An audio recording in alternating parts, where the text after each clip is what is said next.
سب سے پہلے بات کرتے ہیں کہ نوح کی قوم میں بت پرستی کا آغاز کب ہوا۔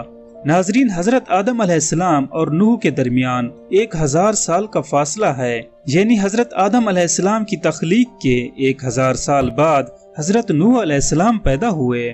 حضرت نوح علیہ السلام کی قوم میں چند ایسے لوگ تھے جو کہ بہت نیک اور عبادت گزار تھے، جن کے نام یہ ہیں: ود، سوا، یغوث، یعوق اور نصر، جن کے بارے میں قرآن مجید میں ارشاد باری ہے، اور انہوں نے کہا اپنے معبودوں کو نہ چھوڑو اور نہ ہی ود، سوا، یغوث، یعوق اور نصر کو چھوڑو۔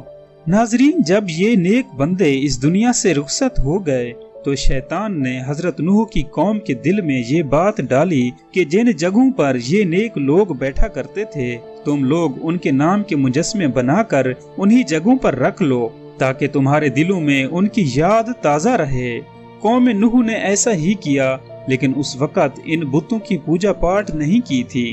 جب یہ مجسمے بنانے والے ہلاک ہو گئے اور علم اٹھ گیا تو قوم نوح نے ان بتوں اور مجسموں کی پوجا پاٹ شروع کر دی، اور پھر یہ بت پرست لوگ عرب کے اندر پھیل گئے اور بت پرستی کو عام کر دیا۔ ناظرین، ود بہت بڑا نیکوکار تھا اور اللہ کے بعد سب سے پہلے ود نامی بت کی پوجا شروع ہوئی۔ نوح کی قوم نے حضرت نوح کو کیوں جھٹلایا؟ ناظرین، جب زمین میں فساد پھیل گیا اور بتوں کی پوجا ہر طرف عام ہو گئی تو اللہ نے اپنے بندے نوح کو رسول بنا کر بھیجا تاکہ وہ ایک اللہ کی عبادت کی طرف لوگوں کو بلائیں اور غیر اللہ کی عبادت سے روکیں۔ حضرت نوح سب سے پہلے رسول ہیں جو اللہ نے زمین والوں کی طرف بھیجا۔ جب اللہ تعالیٰ نے حضرت نوح علیہ السلام کو مبعوث فرمایا تو انہوں نے لوگوں کو ایک اللہ کی طرف بلایا اور ان کو کہا کہ اللہ کی عبادت کے ساتھ کسی بت، مورتی، طاغوت و شیطان کی عبادت نہ کریں، اور یہ کہ اللہ کے سوا کوئی معبود نہیں، اس کے سوا کوئی رب نہیں ہے۔ بے شک مجھے تمہارے بارے میں بڑے دن کی عذاب کا بہت ڈر ہے۔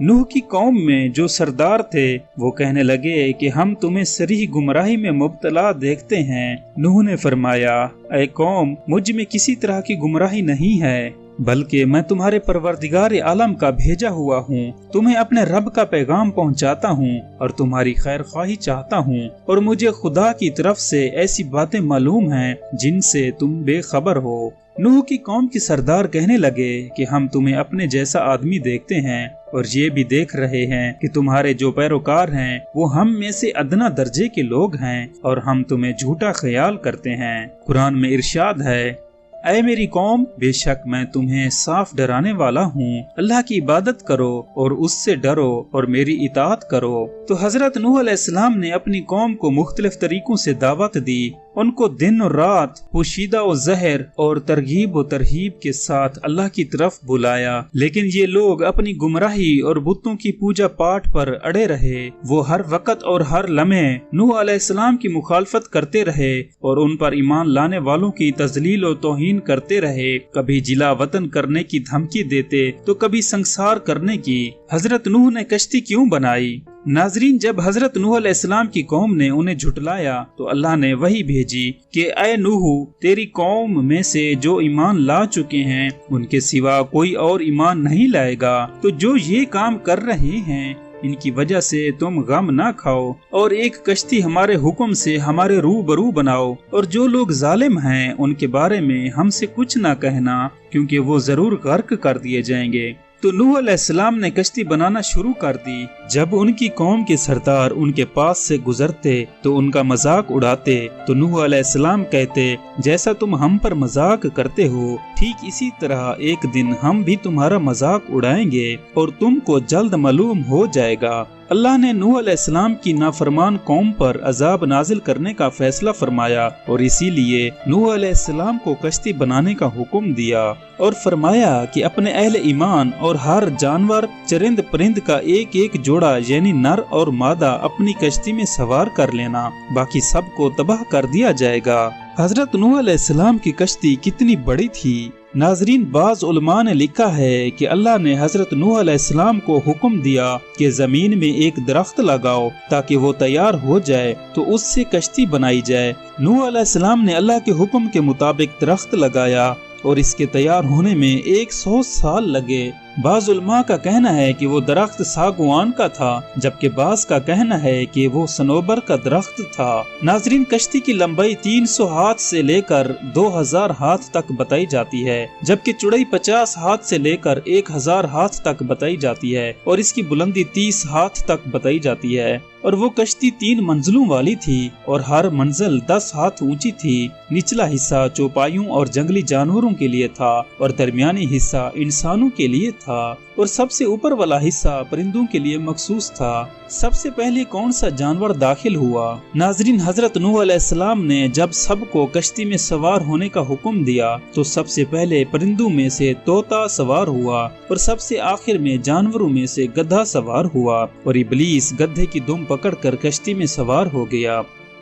لوگوں نے حضرت نوح علیہ السلام سے کہا کہ ہم یا ہمارے جانور کشتی میں کیسے محفوظ رہ سکتے ہیں، کیونکہ کشتی میں شیر بھی سوار ہے۔ تو اللہ پاک نے شیر پر بخار مسلط کر دیا، اور سب سے پہلے بخار اس وقت نازل ہوا۔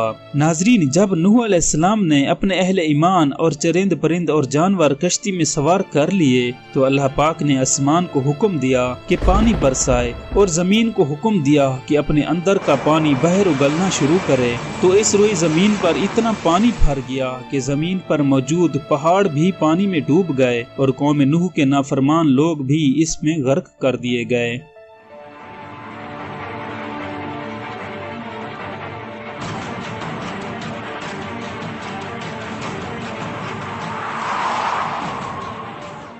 پھر اللہ نے آسمان کو حکم دیا کہ اے آسمان رک جا، اور زمین کو حکم دیا کہ سارا پانی نگل جا۔